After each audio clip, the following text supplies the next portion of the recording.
மளிகை கடை வச்சிருந்த காமராஜர் சீஃப் மினிஸ்டர் ஆனார். மளிகடைக்காரர்லாம் சந்தோஷப்பட்டா. எந்த மளிகை கடைக்காரன் சீஃப் மினிஸ்டர் ஆகணும்னு ஆசைப்படல. ஆசிரியரா இருந்த அண்ணாதுரை சீஃப் மினிஸ்டர் ஆனார்.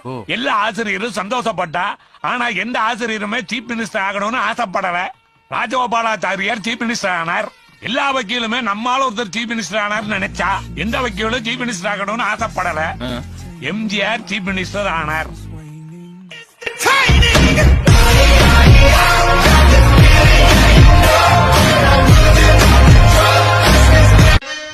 என்ன ப்ரோ, படம் நல்லா தானே போயிட்டு இருந்துச்சு, வருமானமும் நல்லா தானே வந்துட்டு இருந்துச்சு, என்ன திடீர்னு அரசியல் பயணம்?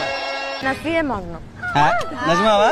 நிஜமா சொல்றேங்க, டெஃபினெட்லி. சரி, அதுக்கு நீ என்ன பண்ண போற?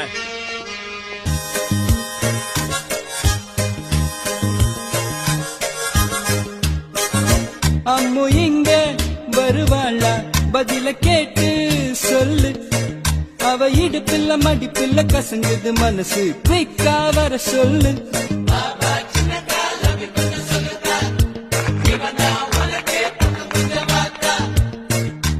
நான் யார சொல்றேன்ட்டு உங்க எல்லாருக்கும் புரிஞ்சிருக்கும்னு நினைக்கிறேன்.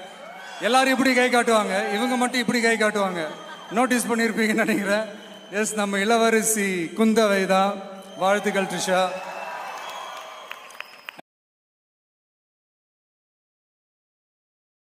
இவனுங்க என்ன நினைச்சிட்டு இருக்கானுங்க? கமலஹாசன் இப்படிதான் வந்தான், பேட்டரி தூக்கிட்டு வந்தானா இல்லையா? கடைசியா 8000 10,000 ஓட்டு தொகுதிக்கு வாங்கிட்டு போயிட்டு, அவ்வளவுதான். அதுக்கப்புறம் என்ன சொல்ற, ஒரு பிரஸ் மீட்ல வந்து தமிழக மக்கள் என் சாதியை பாக்குறாங்கன்னு. நாதாரி, முன்ன சாதியை பார்த்தாடா உன்னை வந்து உலக நாயகனா ஆக்குற அளவுக்கு தமிழக மக்கள் இருந்தாங்க. சாதியை பார்த்தா உன் படத்தை பார்த்தாங்க. சொல்லுங்க. இன்னைக்கு அவனை ஜெயிக்க வைக்கலையா, அதனால அவன் என்ன சொல்றான், தன்னை என்னை ஜாதி, என்னுடைய ஜாதி தான் நான் வளர்ச்சிக்கு முட்டுக்கட்டியா இருக்குன்னு. இன்னும் என்ன வளரணும்னு நினைக்கிறான். இந்த கூத்தாடி பயலுங்க நடிக்கிற வழி நடிச்சு கோடிக்கணக்கில் ஒரு 10 தலைமுறைக்கு சொத்தை சேர்த்துட்டு அதன் பிறகு அரசியலில் வந்தவுடனே இவனுங்களுக்கு வந்து முதல்வர் சீட்டு வேணும்னு நினைக்கிறானுங்க. இதுதான் வேதனைன்ற நான். அதே அடிப்படையில் தான் விஜயம் வரான்.